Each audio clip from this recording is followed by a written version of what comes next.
കോലക്കുഴൽ വിളി കേട്ടോ രാധേ എൻ രാധേ, കണ്ണൻ എന്നെ വിളിച്ചോ രാവിൽ ഈ രാവിൽ. എനിക്ക് പാട്ട് ഞാൻ കുറച്ച് പഠിച്ചിരുന്നു. ഒരു 2.5 വർഷക്കാലം ഞാൻ പാട്ട് പഠിച്ചിരുന്നു ക്ലാസിക്കലായിട്ട്. അത് മാത്രമേ ഉണ്ടായിരുന്നുള്ളൂ. പിന്നെ സ്കൂളുകളിലൊക്കെ കുറച്ച് പ്രോഗ്രാംസിനൊക്കെ യുവജനോത്സവ വേദികളിൽ പങ്കെടുക്കുക, പാട്ടിനായിട്ട് അങ്ങനെ പങ്കെടുത്ത് അത്ര മാത്രമേ ഉള്ളൂ. പാട്ട് എപ്പോഴും എനിക്കിഷ്ടമുള്ളൊരു കാര്യമായിരുന്നു.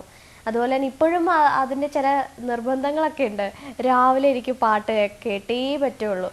ഞാൻ ഷൂട്ടിങ്ങിന് പോകുന്നതിന് മുമ്പായിട്ട് ഇപ്പോഴാണെങ്കിലും രാവിലെ ഒരു അരമണിക്കൂർ ഞാൻ റെഡി ആവുന്നതോടൊപ്പം ഞാൻ രാവിലെ എഴുന്നേൽക്കുന്നതിന് പോലെ സ്ലോഗാസ് എനിക്ക് നിർബന്ധമുള്ളൊരു കാര്യമാണ്. കാരണം അത് കേട്ടുണരുക. അമ്മയോട് ഞാൻ എപ്പോഴും പറഞ്ഞു വയ്ക്കും.